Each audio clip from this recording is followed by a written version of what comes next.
మిత్రులారా, మన భారతీయ రైల్వేలను చిన్న చూపు చూస్తా తప్పుపట్టే వాళ్ళను చాలామందిని మనం చూస్తూ ఉంటాం. కానీ ఇప్పుడు నేను చెప్పబోయే వార్త కూడా ఒకసారి మీరు వినండి, ఓకేనా?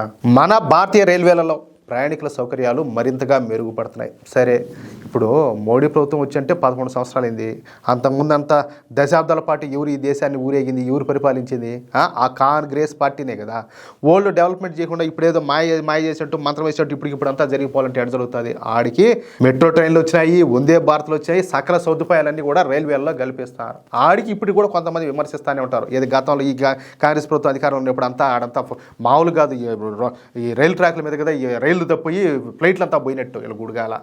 తాజాగా ఇందుకు సంబంధించి ఓ యువకుడు తనకు కేటాయించినటువంటి ఏసీ బోగిలోని సీటు వద్ద ఛార్జింగ్ సాకెట్ పనిచేయట్లేదని చెప్పేసి ఫిర్యాదు చేశాడనమాట. అంటే ఆయన పోయి కూర్చున్నాడు. ఇంకా మనోళ్ళు ప్రతి ఒక్కరు ఫోన్ వాడతారు. ఫోన్ వాడాలంటే 24 గంటలు వాడుతూ ఉంటుంది. అంటే ఛార్జింగ్ ఎట్టొస్తుంది? దానికన్నా సోలారా? ఖచ్చితంగా ఛార్జింగ్ పెట్టాల్సిందే. ఛార్జింగ్ పెడితేనేమో అది పనిచేయలేదన్నమాట, ఛార్జింగ్ సాకెట్. సరే అని చెప్పేసి రైల్వే వాళ్ళకి కంప్లైంట్ చేశాడు. క్షణాల్లోనే బాగు చేసి రైల్వే సిబ్బంది ఔరా అనిపించారు. రాజ్కోట్ డివిజన్ అందించేటువంటి నెంబర్కు ఫోన్ చేసి సమస్య గురించి వివరిస్తే అధికారులు వివరాలన్నీ కూడా అడిగి తెలుసుకొని టెక్నీషియన్ పంపించి సమస్యను పరిష్కరించారంట.